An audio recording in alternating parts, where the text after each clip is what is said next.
Good evening, everyone. Welcome to another In Conversation with Credabl. In this episode, we'll be discussing the road ahead to getting the car that you want as fast as you can. I'm Stafford Hamilton. I'm the CEO here at Credabl. Today, I'll be your host and moderator whilst we're in conversation with two of my colleagues who are both experts in car finance and not to mention car lovers. With our conversation today, just bear in mind, it's a really general conversation with general information only. We're not really providing any personal advice. Obviously, we're speaking to an audience where we wouldn't know your circumstances. And then following the chat with Kelly and Teresa, we'll have 10 minutes available at the end for Q&A. So you can put your questions into the presentation in the live chat Q&A section on the right-hand side of your screen, and we'll cover off as many of these as we can at the end of the talk. If it's not there already, you just need to click the button with a couple of speech bubbles and a question mark, and that'll activate the panel for you. And any Android users, just bear in mind there can be a slight audio delay when you type a question into the Q&A, but it will come back. If you want to test this out, anybody that's listening can drop into the chat box their favorite car. So I haven't had any responses, but I'll keep an eye out. Before I introduce you to the petrol heads we're hearing from today, I thought I would share some of the hottest things we're seeing in the car industry. Obviously, the first is the enhanced energy efficiency that's coming through in most cars. Personally, I've just invested in a Tesla, and driving an electric car has been a bit of a life-changing experience for me. I think the thing I've noticed the most is it's a car that's been built as a piece of hardware, really, with software intended to be loaded into it as opposed to being built as a car. So a slightly different approach, but I think the experience has been amazing. Like the one thing that I do have to watch out for is that people in car parks don't hear me coming, and so I have to watch out and make sure they don't crash across the bonnet when they don't hear my car behind them. Another great technology that's coming through is communication between vehicles. I think it's commonly known as V2V or vehicle to vehicle. This technology can be used to avoid collisions, transmit safety warnings, and communicate information about the traffic in real time. And then finally, we've got things like new Windshield Technologies. I think we're all familiar with the idea of head-up display, where it reflects something onto your windscreen that probably relates to speed, but augmented reality is coming through, and that technology has the ability to better display information about nearby objects, approaching vehicles, etc. So there's quite a lot going on in cars, in terms of integration of technology. But anyway, we'll move on. Today, first we're going to hear from Kelly.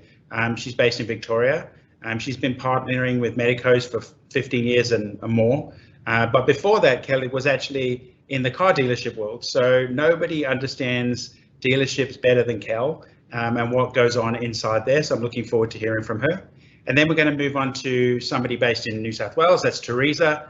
Teresa's also got 15 years in the industry helping medicos, and she also has a love for cars, which we'll hear about. So Kel, a few questions for you. The first is, obviously, I want to know what your first car was, but then I also want to know if starting your career in a car dealership has it had its advantages in the role that you play in the business now. And for people planning to buy a car, how can they work out how much they can afford to borrow? Thanks, Steph. There's certainly a bit to cover off there. Good evening, everybody. I would say starting out in a dealership certainly got me set on my career in finance, because as I moved into the finance area, and here I am today. So it's definitely been a win in that front. As for my first car, now you may not know this about me, and I don't know if I should be revealing this all right now, but I was probably destined to have an interest in the cars because my mum, on my mum's side of the family, is of the Peter Brock family, and with 7 uncles, and my mum also getting around in some very fancy Fords and Holdens back in the day. She was lovely enough and gave me her first car, which was an SLR Tirana. So it's a bit of a collector's item today. And my dad was very, very particular that if we're learning to drive, we've got to do it in a manual. So that fit the bill and off I went.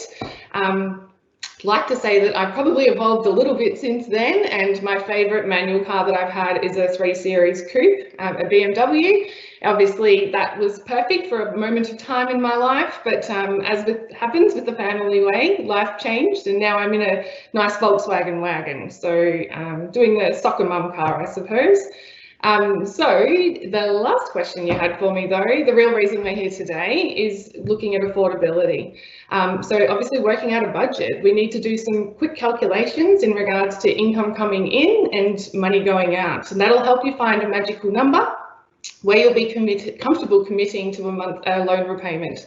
The next step could be maybe jumping on an online calculator for some really quick numbers, but my recommendation would always be calling out to your lender. An experienced financial professional will be able to give you an idea of what is possible to keep repayments around that magical number over your preferred loan term. The biggest part, I suppose, the advantage of actually having a chat with somebody though, is talking to the appropriateness of balloon payments at the end of your loan term, or adjusting the loan term to suit maybe the amount of kilometres you're doing each year. There's no point, keeping a car for 5 years if you're going to put 50,000 Ks on it every year. It might be something you want to change over a little more regularly. Other people like to keep their cars to match up with their warranty period so that they know there's like an ease of, I suppose, reliability and comfort. And once the warranty is done, they trade them in and move along into the next one. The biggest piece of this puzzle, I suppose, is making sure that the loan suits now and in the future. So I've seen instances where people have taken on car loans, and obviously, trying to get rid of debt is amazing and makes people feel great. And having big repayments to clear that debt really quickly is brilliant, until such time as maybe you want to borrow to go do something else, like buy an investment property or buy a new residence. And borrowing capacity can be severely impacted by as much as, like $100,000 if those repayments are too big. So making sure that you have a chat to someone who can actually have those conversations with you today, but make sure that you've got sound advice going forward. They can obviously restructure their loan at any stage, Stafford, but there's always a cost to do it. So it's best to get this advice up front. Great. Thanks, Kelly. Good advice. I know that we always get asked by people how much they can borrow, but I guess the team's approach is to always work out what people can afford, and they aren't always the same thing. So thanks for sharing that. Everyone listening, don't forget to add questions into the chat box on the right-hand side, the Q&A box on there, which we'll get to them soon. But now we're going to head across to Sydney, to Teresa in pink. Teresa, now obviously I've got to ask you what your dream car is, but for everybody else listening, dreaming about theirs, tell us maybe a little bit about the different finance options they should consider. Thanks, Stafford. Hi, everyone. Look, Stafford, my ultimate dream car would have to be the Aston Martin DB11 in matte grey charcoal, and it must be convertible. So look, I'm really interested to see who's what everybody's dream car is. Please share it with us. Now, finance options is something that I do often get asked all the time, especially from clients who are looking at purchasing their vehicles for the very first time. Now, finance options that are available to you out there in the market would be something called a finance lease or a chattel mortgage. Now, finance lease is a whole different flavour and topic in its own right. So to briefly touch on that, people who normally would go for a finance lease would be consumers whose employers may offer salary packaging, or businesses who may not want to tie up capital owning a depreciating asset on their balance sheet. Of course, this is something that people would check through with their accountant before they would enter into a finance lease for a motor vehicle. The most common facility type that we do see clients use and is advised by their accountant is something called a chattel mortgage. Now, what is a chattel mortgage? It's basically a loan whereby you're giving the lender security, being your vehicle, in exchange for the loan. Now, a chattel mortgage allows you, depending on whether or not you're using it for business use or private use, may allow you to depreciate the asset. It may also be eligible for the instant tax write-off.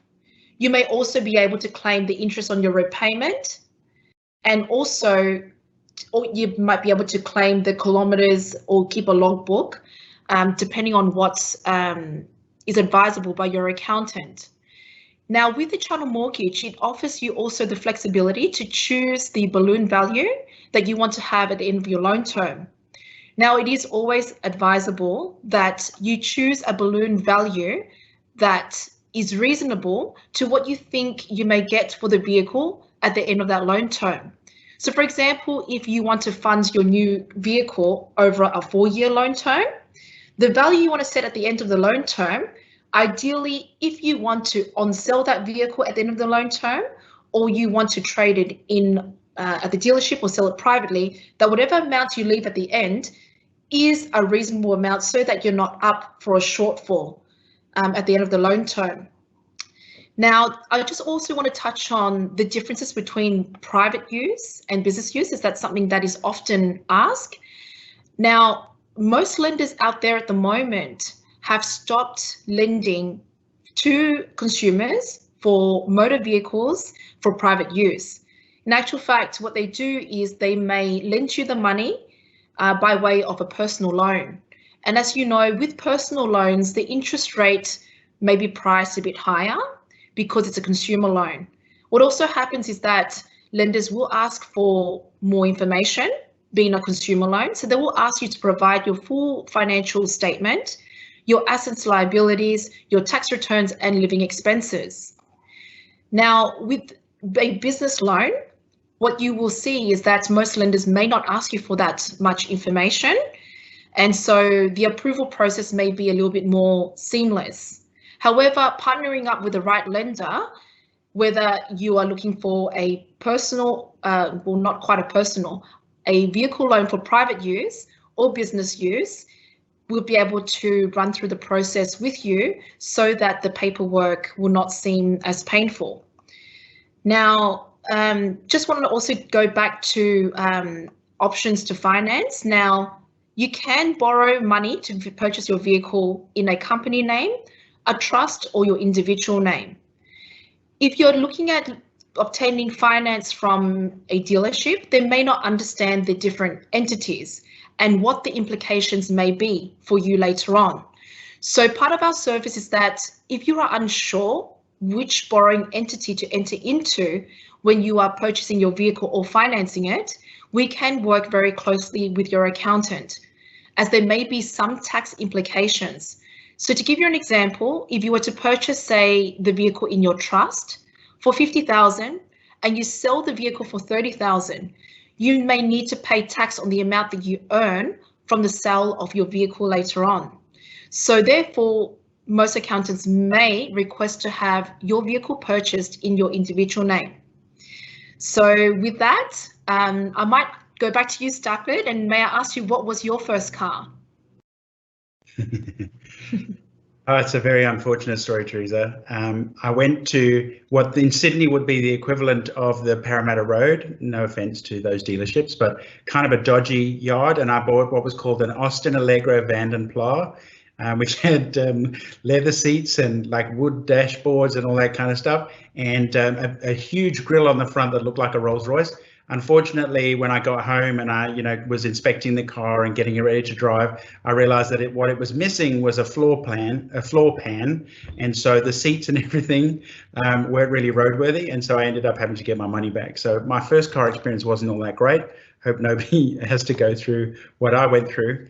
I was just thinking, actually, Teresa, when you were talking then, one of the things that's very topical at the moment people are looking at is the instant asset write-off that will be, some purchase of cars will be eligible for. So I think that's another thing that is worth thinking about. And obviously buying a car is probably a lot more complicated than people think. They think it's a very simple transaction, but in our experience, maybe not. Sounds like there's a lot for them to consider, obviously, when it comes to financing their car. And I know from what you're saying, judicious use of a balloon can really affect the car you can afford. And many accountants are asking us, why you'd want to own outright an asset that depreciates. So using a balloon is a really smart thing to do.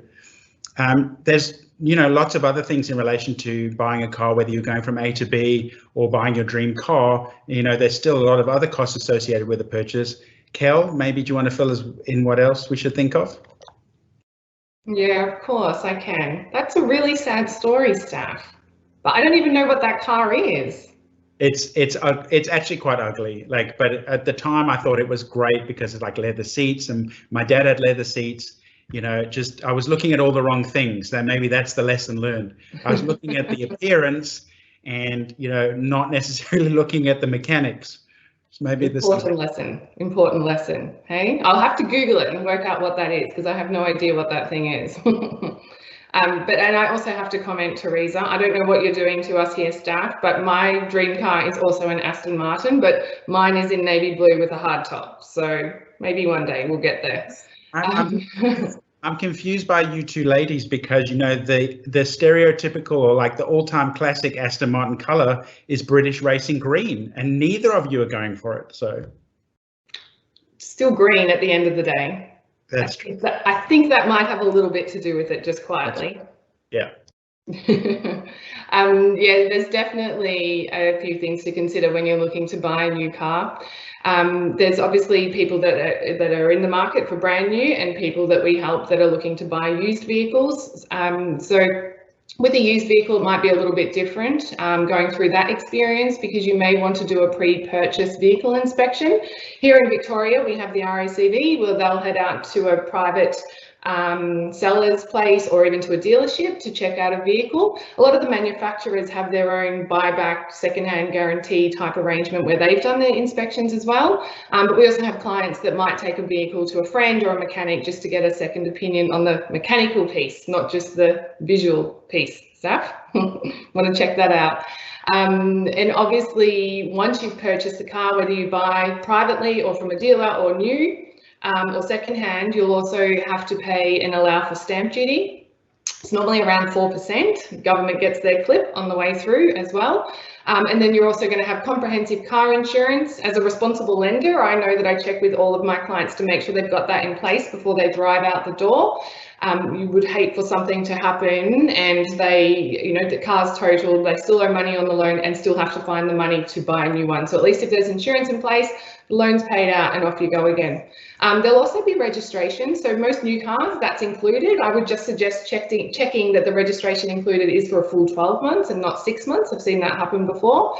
But also, if you are buying a used car that's already had a road life, how much longer is left on the registration?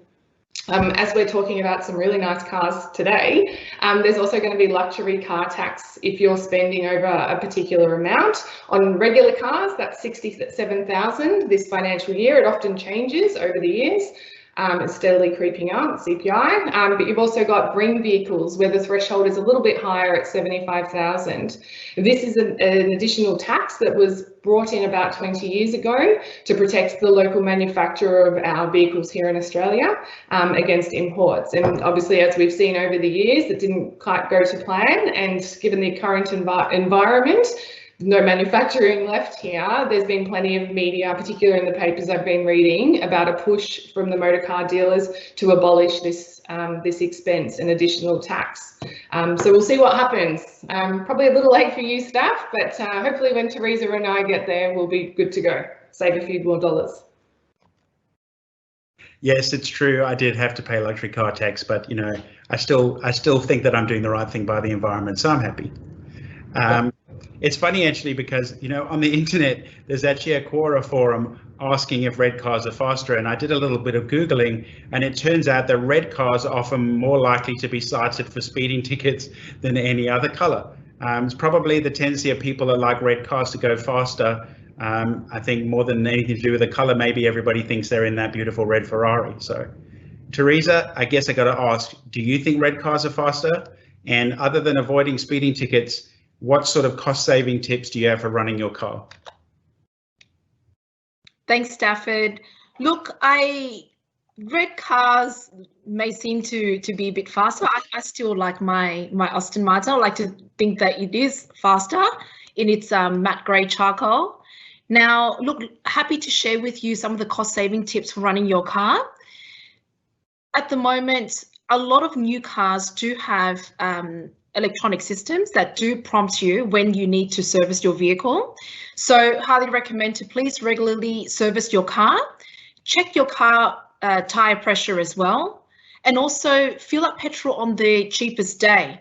There are apps these days that do show you where you can pump the cheapest petrol. I myself do have my regular go-to petrol stations. So I do go to BP quite a fair bit since they introduced their BP rewards, where you can earn Qantas business frequent flyer points. So being a point collector myself, that's my go-to. Also, shop around for the best insurance deals. Now, when I say best insurance deals, doesn't necessarily always mean that it is the cheapest deal, especially for insurance.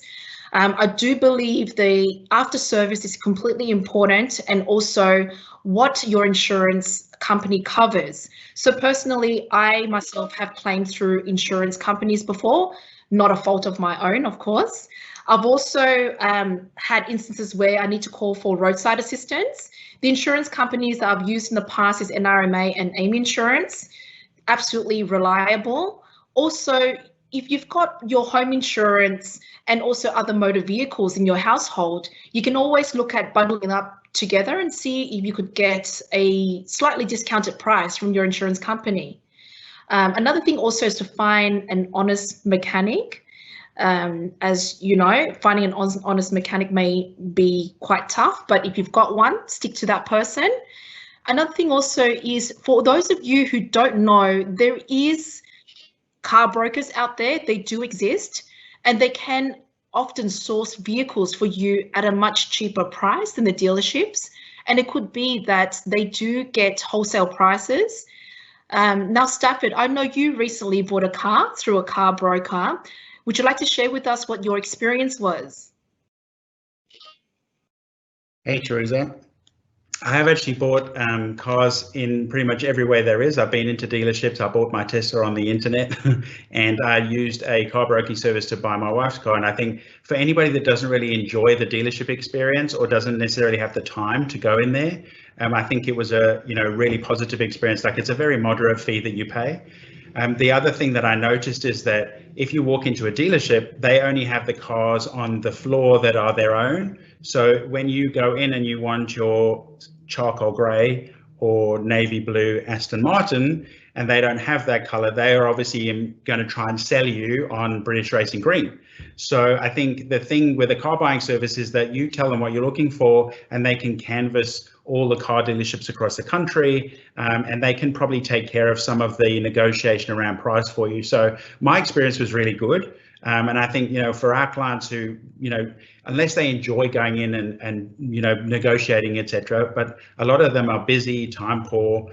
For those, I think that it would be a really great option. So I think, I think talking about dealerships and negotiation stuff, I think we know every dealership likes to secure a good deal and make sure, that they extract the most money out of you. Kel, with your history working in that space and your experience, what do you think the best tips and tricks are when you're negotiating with a car dealer? Thanks, Steph. There's a couple of things that I want to share with you, I suppose, having sat on the other side of the desk many, many moons ago. But before I'd head into a dealership, if there's a particular type of car that I'm interested in, I would definitely jump on like the member associations. I know the Dental Association. They actually have relationships and partnership arrangements, I suppose, with different manufacturers. So I think they've currently got the likes of Audi and BMW.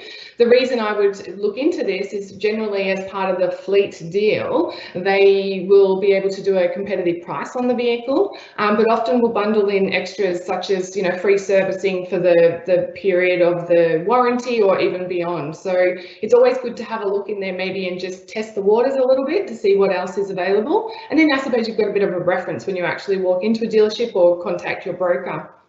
The other thing to keep in mind is demo models. So demo models are interesting because they're generally the vehicles, the new cars that have been driven by either the principal of the dealership or staff for them to take home or get around on the weekend, or they're the actual test drive cars.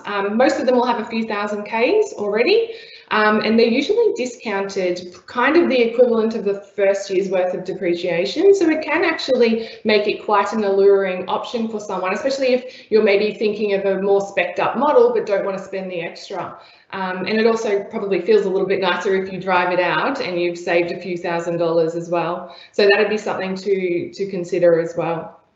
Given the timing, now that we're rolling into the end of the year, looking at end of plate runouts. So cars from around now will be built and compliance in 2020. Checking that compliance plate date is super important, because as we roll into the new year, you might speak to a dealership who will talk to you about a 2021 car, which is great, and you'll pay a price for that. But on that compliance plate is the date that the car arrives in the country and is good to go. And often it is stamped the date it arrives, of course, but this time of the year it might be actually stamped 2020. So you don't want to be paying for a 2021 car when technically it's a 2020, because on the 1st of January, all vehicles have their birthday. So you might have only had the car for 3 or 4 weeks and it clicks over its first birthday instantly. So I think it's super important to check that out. If you're not sure where to find it, it's generally in the driver's door jamb, or in the under the bonnet, in the wheel arches, or sometimes in the passenger side as well. So it's something to have a look at, and just to make sure that you're getting what you're paying for. I've had a couple of people have to renegotiate on the day of collection when they realised the car that they were being sold was technically plated the previous year. Another good time to be looking at purchasing a car is towards the end of the month. So dealerships have a target they need to hit each month, and that's obviously a predetermined budget that they've guaranteed and they've touted. That's how many units they're going to move. But if they're actually low on numbers for the manufacturer for the month, they'll be more inclined to work a more competitive deal with you. So making sure that you're able to keep that in your pocket if it was something that was going to work for you. We actually, I suppose, need to factor in there's a COVID element to it as well. So some dealerships are reporting, stock turnaround of say 6 months, waiting for shipments to arrive. So pre-orders. I had a client who was looking for a Volvo, and that was exactly the situation. They couldn't get enough stock in for the particular car he wanted. So he wandered into Mercedes and was able to get a deal on a 2020 plated car, which he was happy with. That's fine, because they've got a new model coming next year, and he was saying he was saving about $20,000 on what that car potentially could have sold for at the start of the year. So it's something you definitely want to investigate.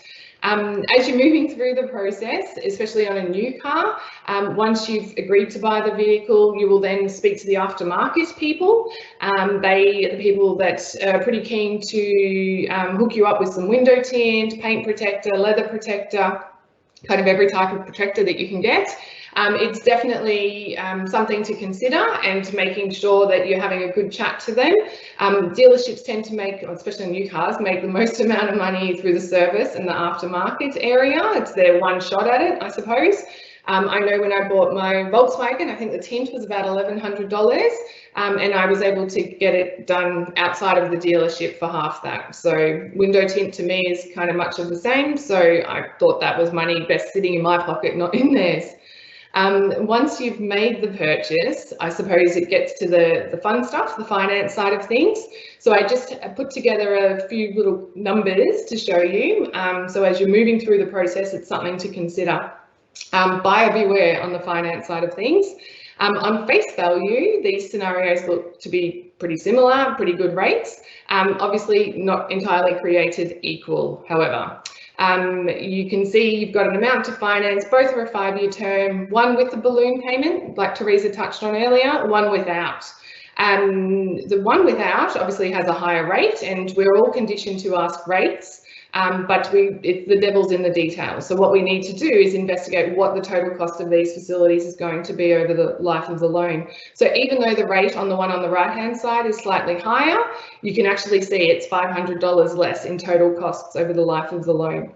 So when we're comparing quotes, we want to ask for rates, we want to ask for fees, we want to ask for payments, terms, and if there's any balloon. Yeah, so it's super important that we get all of that information up front. Finance in dealerships is an interesting one because it's a limited relationship. So you may only buy a car every 4 or 5 years. Chances are when you go back to the dealership to replace the car or trade it in or go to another one, you're not going to be dealing with the same person.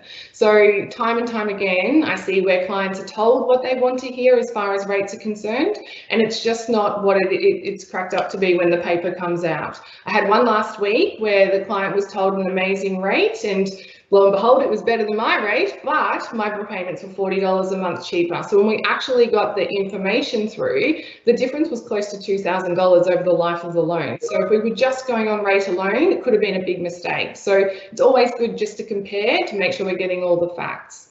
And obviously, good lesson in making sure that we're making a really informed decision.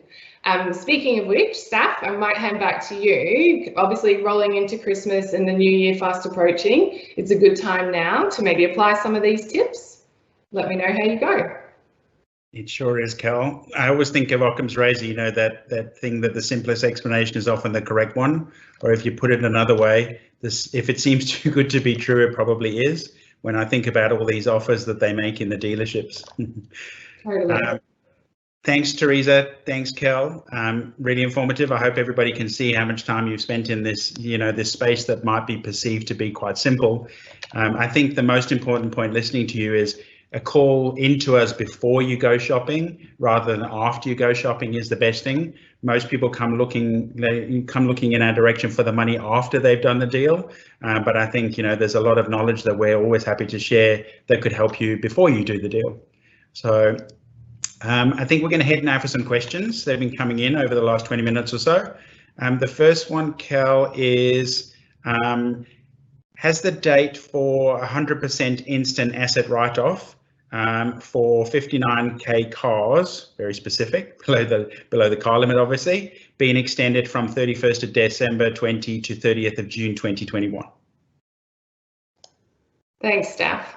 So yes, there was obviously further extensions put in place to promote and stimulate the economy. As with everything, we'd always suggest checking with your accountant. The biggest thing, I suppose, to touch on Teresa's point earlier, is many of our clients have different, I suppose, flavors of how they fund their vehicles.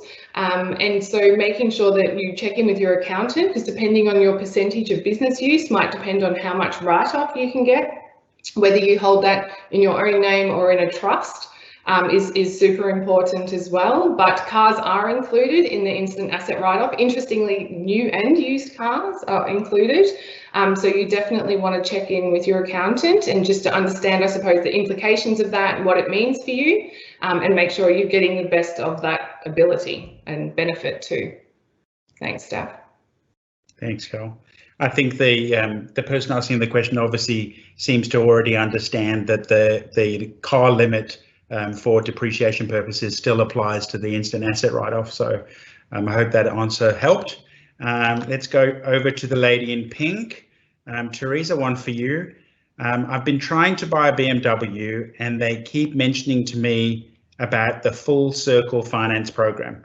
Is this a good deal and would you recommend it? Thanks, Stafford. Look, I'd love for the opportunity to answer this question because I myself have looked into it and I've been offered the full circle finance at the dealership. So what full circle finance means is that you purchase a vehicle, you finance it through the dealership, they guarantee a residual buyback of the vehicle from you. And the idea is for you to come back, trade your vehicle in for that guaranteed residual, and then purchase another model, same vehicle, and continue on the cycle again. Now, when I looked into the finance offer that I was offered, what I found was the way the deal was angled to me was that, Teresa, what was your affordability? How much can you afford a month? And so, of course, I've told them. And what I realized is that for the vehicle on a 5-year term, they were offering me a residual of 60%. Now, I know with this particular car, as soon as a new model comes out, I would lose value straight away, and I'm not going to get 60% of the value of the car at the end of the 5-year term. And as part of my work, we do require a lot of driving. So I know for a fact that my kilometers will not be attractive at the end of the 5-year term. What I also found out was that the interest, being in finance, of course, I can work my repayments and rates backwards. So I found that the interest rate was quite high. And also there were a lot of restrictions. What that meant is that for me to get that guaranteed residual buyback from the dealership, that there were restrictions on the amount of kilometers I can do per year, also the condition of the vehicle. So having a child, beautiful little girl, I mean, anyone who's got children would know that it's quite hard to keep your internal vehicle in mint condition. So I do think about that and I worry, like, what if, you know, her slime ruins a bit of the leather? There goes my residual value. What does that mean then at the end of the loan term? That 60% buyback guarantee will be forfeited. So I realized, look, the deal's not for me, too many restrictions. So therefore, if I was to fund the vehicle through an independent lender, then I have control over what residual value I want, especially if I was going to fund the vehicle on a chattel mortgage. I might not even want a residual at the end. So I just find the full circle finance quite restrictive, and I don't like restrictions, and also the unknown of what may come of it at the end of the 5-year term. Thank you, Stafford. Thanks, Teresa. Look, I think like everything, some people it works for and some people it doesn't, but it's about having the conversation and understanding it. I'm sure Peony would make brilliant work on those seats and crumbs, and I'm not sure I'd also sign up to a residual knowing what kids can do to cars. We're going to wrap up in a second. A very quick one, I think, that just came in for Kel. Kel, the question is, what do you think is a good car rate? The magical question, hey? Yep. It's I suppose if we actually think about where rates come from and how they come to be, it's on a sliding scale, right? So at the end of the day, we have our best assets, our residences and our cars at the sharp and pointy end. There's always going to be a second-hand market for those.